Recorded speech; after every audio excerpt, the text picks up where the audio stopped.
What's up, everybody? Welcome back to the Real Cinema Squad. And for the first time in a while, the three of us are on a video together. I am Roman. Woo! That's Austin. That's Ty. And we are here to talk about a topic that is very, very close to my heart. The teaser trailer for Mission Impossible Final Reckoning. This, if you've been following our channel for a while now, you know that this is my favorite film franchise of all time. So we are going to watch the new teaser trailer and react to it and give you some theories. So why not just go right into it? So Ty, why don't you play it for us?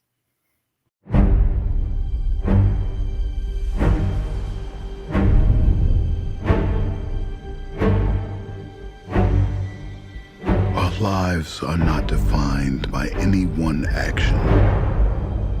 Our lives are the sum of our choices. Everything you are, everything you've done has come to this. When the need for certainty is absolute and the odds are deemed impossible, the mission falls to him. Should he choose to accept? For every life you tried to save, you gambled millions more. And now the fate of every living soul on Earth is your responsibility. That's the pattern, isn't it? You refuse to sacrifice the ones you hold close.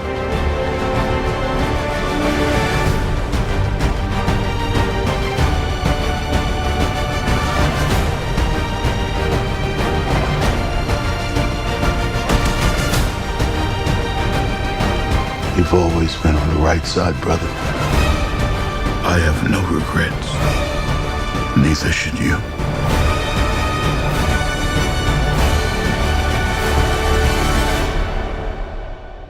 I need you to trust me.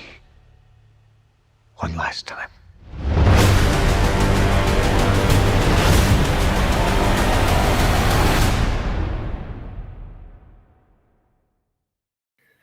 So there you have it. Mission Impossible Final Reckoning. And I will say, just based on the trailer, this one looks so much better than the last one.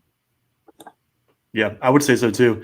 I think you can tell they've upped the ante with some of the action scenes. Really, the only thing we got in Dead Reckoning was that train scene at the end. That was kind of, and the motorcycle. And the motorcycle for sure were like probably the most death-defying stunts. But this one looks like they pack every punch, unless the trailer's they show everything in the trailer. But I'm there excited. There was a lot to unpack in that trailer, and we'll get to that in a second. But Ty, what did you think? So this really excites me. I am like you, Roman. I love the Mission Impossible franchise. I love Tom Cruise, not as a person, but as an actor. But him on screen, I just love his movies. I always have. And I'm really, really looking forward to this. I will say that the previous movie kind of let me down a little bit. It was still very entertaining, but it just had a different feel. It didn't feel like, even the beginning of the movie didn't feel like a Mission Impossible movie. It started off differently than most of the Mission Impossibles do. And so that kind of threw me off. I was like, am I watching the right movie? You and I were watching that in theaters, and I leaned over to you and said something to that effect. Like, this doesn't feel like Mission Impossible for the first couple of scenes. Yeah, but this got me right back to feeling like, all right, this is Mission Impossible. There's going to be some really crazy stunts. There's going to be some legitimate stakes, obviously, in this one. And could we see the end of Tom Cruise? Is he going to ride off into the sunset, or is he going to die like James Bond did in the final Bond? What are we going to get? I mean, I think that when you look at this trailer, the way that they set up some of the tropes that they're bringing back, if this truly is the last one, you have that scene where it's like, this is your mission if you choose to accept it. And like, that's something that like we didn't really hear in the last one necessarily in the same way we had before. And so, and they're really making him focus on, you can't save everybody. Sometimes you have to choose, which is begging the question, who are you going to lose and how is this going to end? And, you know, Tom Cruise even at the end says, will you trust me one last time? You know, they always do that at the end of franchises, the one last time thing. Fast and Furious did it as well. And I personally think that he's going to have to sacrifice himself or sacrifice the ones closest to him to save the world. Just don't necessarily know who that is, because in the Dead Reckoning we saw him lose Rebecca Ferguson's character. I know. I was going to mention that. I was going to say he's had to choose before, and as far as the writers were concerned, he chose wrong. But yeah, you know, we saw in this trailer a lot of little Easter eggs. We saw a lot of people that were coming back. Kittredge is coming back. Pom Clementiev's character from the last movie is coming back as she kind of turned to the right side at the end. We saw what I believe was a brief cameo from Michelle Monaghan, if not just for a quick dreamlike sequence, because it was when Tom was underwater with that futuristic scuba gear, and she looked like she was swimming down. Mm-hmm. Obviously, she's a civilian nurse, so in what world would she be doing that unless he's dreaming?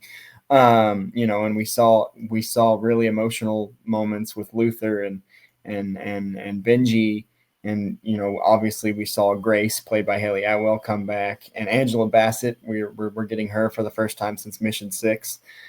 So they're really bringing out all the stops as far as some old cast members, and I'm hoping they have a few surprises, like maybe Paula Patton from Ghost Protocol, or they bring back Jeremy Renner, or, you know, a couple of surprises that we haven't Henry heard Cavill. Yet. Well, yeah, they teased that in 7, and then it didn't happen. I know.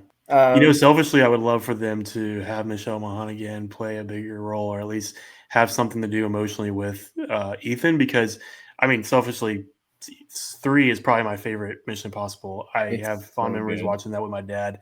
And that was the last time we saw Ethan really settle down. That was the time he was actually, you know, stable and had an actual relationship that wasn't, you know, on the run or people losing their lives. So would love to see her come back. But, you know, we've even gotten small glimpses of Michelle Monaghan over the years where she returned at the tail end of 4, when it was like, well, he's always keeping tabs on her. And then she was at the end of 6. Yeah. So she's always in the back of Ethan's mind. And it was very quick, but it looks like she appears in this movie in some form.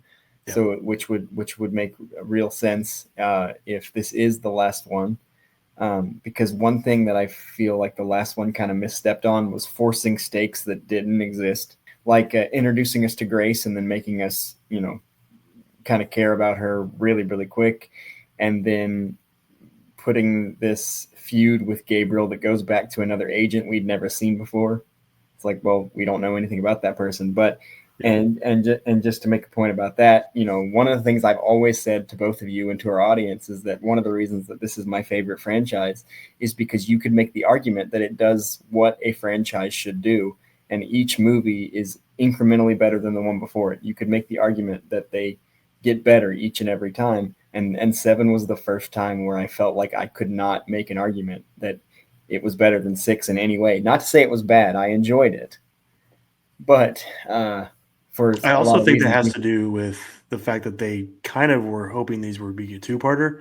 Like it was originally planned as a 2-parter, and always when they do 2-part movies, the first one suffers, and the second one. Which is another thing I need Hollywood to stop doing. I know. Just make the movie you want to make, because it's not a standalone movie. Like it basically was trying to set up this movie, and that was really the problem with why it was written the way it was. No, I totally agree. It didn't really have an end, like a beginning, middle, and end, because it's not supposed to end until this movie. So at least the way they initially set it up. So I'm sure they might have had some reshoots in this movie and kind of changed things around a little bit. I'm sure a good bit of the storyline is still the same, but and it was obviously delayed for several years. It was supposed to be this one was supposed to be out like 2 years ago. Yeah. So one thing that I always love about the Mission Impossibles is the behind the scenes. And for the longest time, I thought that no way Tom Cruise actually did a lot of his stunts. I was like, no way he actually does those. And then I watched how he trained for doing all these stunts and flying and holding his breath. I remember he could hold his breath for like 6 minutes, which was insane, or 4 minutes, however long it was. I just remember being like, I can't hold my breath for like a minute under the water, much less that long. And so the scene where you see him just like floating down with nothing on, assuming that that's a real scene, he really shot that. And so I'm just always fascinated by like the behind the scenes, or like when he's dangling from the planes, like he's actually doing that. And those things are just so fascinating to me. And I obviously love his iconic run. Every time he runs, it just gets me excited. So I have a lot to look forward to. Real quick story about one of those scenes. You guys remember the scene in Mission Impossible 2 when he's wrestling on the sand with the guy, and he's got the knife, and the knife stops that close to his eyeball, and you can see the reflection of his eyeball. They were going to use a fake knife. John Woo stopped him and said, "Okay, bring in the fake knife." And Tom Cruise goes, "No, if you use a fake knife, you use a rubber knife, you won't get the reflection of my eye." So that was a real knife, millimeters from Tom's eye in Mission 2. But we saw a lot of things, and one really interesting thing is we saw the key separate from Tom at one point in the trailer, and we saw it in his hand. When 7 ends, Tom has the key. So, or Tom, or at least the IMF has the key. So at some point, they lose the key again. So there are a lot of questions we have. Is like, how does either Gabriel or a new foe get the key? How do they get it back? And what role Pom Clementiev's character is going to have in this one after turning to the good side? And are we going to see Rebecca Ferguson again?